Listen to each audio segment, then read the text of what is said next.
Bonjour à tous. Aujourd'hui, je vais vous apprendre à tricoter ce très joli point qui s'appelle le point côte anglaise. Il s'agit de vraies côtes anglaises, d'accord?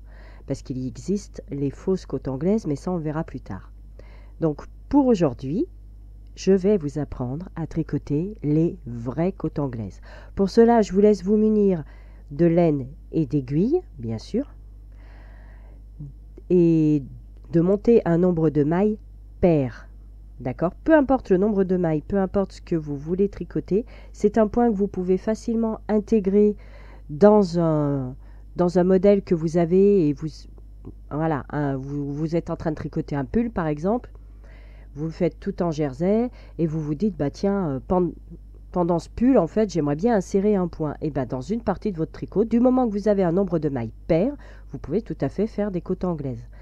Cela peut aussi remplacer le point élastique. Vous savez, les côtes 1-1.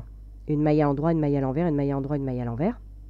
Eh bien, si vous voulez, vous pouvez tout à fait, vous voyez, tout à fait faire ces côtes anglaises, en fait, qui peuvent remplacer le point élastique. Donc, à vos aiguilles, avec votre laine, un nombre de mailles pair, et c'est parti! Donc, il s'agit d'un rang que nous allons répéter. Un seul et unique rang qui se répète tout au long de nos côtes anglaises. D'accord? Donc, vous avez monté votre nombre de mailles pair. D'accord? Quand vous démarrez tout de suite au montage des mailles, vous faites d'abord un rang tout à l'endroit. D'accord? Je vais vous expliquer pourquoi tout de suite. Parce qu'en fait, quand on va démarrer, donc déjà, toutes les mailles, elles sont toutes à l'endroit. D'accord? Mais en fait, là, on va piquer dans le centre de la maille. D'accord? Si vous venez juste de monter vos mailles, vous ne pourrez pas faire ça. C'est pour ça que votre premier rang doit se faire tout en jersey endroit. D'accord? Et donc, après, c'est ce rang-là qui se répète à l'infini, si vous voulez. Là, notre deuxième se tricote normalement. D'accord? Et la suivante, on pique juste en dessous de la petite boucle. D'accord? Vraiment dans le creux de la maille. On ne prend pas notre maille comme on le ferait d'habitude ici. D'accord? On prend vraiment dans la petite boucle du dessous. Et on alterne. Dessus, dessous. Dessus, dessous. Dessus, dessous. Voilà, tout simplement. Dessus, dessous.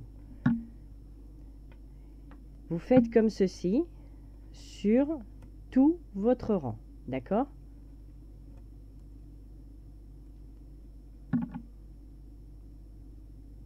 C'est vraiment un coup, on prend la maille normale et un coup, on la prend dans le creux de la maille du dessous. D'accord? C'est pour ça que je vous dis dessus. Et là, forcément, on pique dessous. Dessus. Dessous. D'accord? Et je vous laisse terminer votre rang. Voilà, je me suis arrêtée exprès avant la fin du rang pour vous montrer comment cela se termine. Donc, dessus, comme tout à l'heure, d'accord? Et là, on pique dessous. Et on va toujours terminer en fait par 2 mailles à l'endroit. C'est-à-dire dessus le fil, comme une maille normale en fait. Voilà. Et ces 2 mailles à l'endroit, vous les retrouverez à chaque fois que vous terminerez votre rang. D'accord? Vous aurez toujours ces 2 mailles-là à faire, puisque quand on va tourner, eh bien, on va simplement refaire la même chose. C'est pour ça que je vous dis, c'est vraiment le même rang qui se répète, à savoir que vous tricotez votre première maille,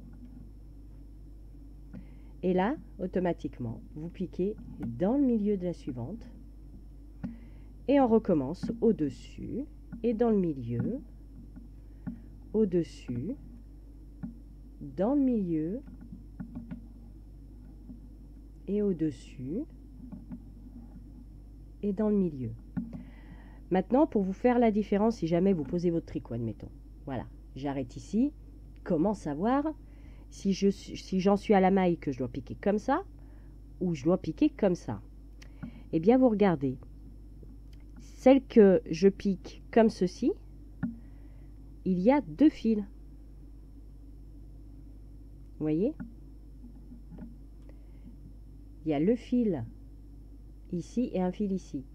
Donc, quand il y a ces 2 fils, ça veut dire que je la pique normalement. Maintenant, celle-ci, vous voyez, le brin, il est tout seul. Il n'y a qu'un seul fil. Donc là, vous savez que vous piquez dessous. Puisque le fait de piquer dessous, en fait, hop, dans le rang d'après, vous avez vos 2 fils. D'accord? Ce qui fait que dans le rang d'après, celle-ci, on viendra piquer dessus. D'accord? Là, on a nos 2 fils, donc on pique au-dessus. Et dans le rang d'après, on aura un seul fil, donc on piquera au milieu, dessous. Voilà. Et c'est vraiment tout bête, c'est un coup de main à prendre. Voilà, ici il n'y en a qu'un, donc dessous. Et on alterne à nouveau, comme ça, tout le rang. C'est vraiment un point où on se régale. Voilà. Dessus, dessous. Voilà. Et c'est vraiment, comme je vous dis, c'est vraiment le même rang qui se répète encore et encore. Et là, pareil, quand vous allez terminer votre rang, vous allez avoir donc la maille où vous allez piquer au milieu et toujours les 2 dernières que vous allez simplement tricoter tout à l'endroit, à chaque fois. Donc vous voyez, c'est vraiment pas compliqué. Je vous laisse sur ce tricoter plein de jolis ouvrages avec des côtes anglaises et je vous fais plein de gros bisous à tous et je vous dis à très vite pour un nouveau tuto. Ciao ciao.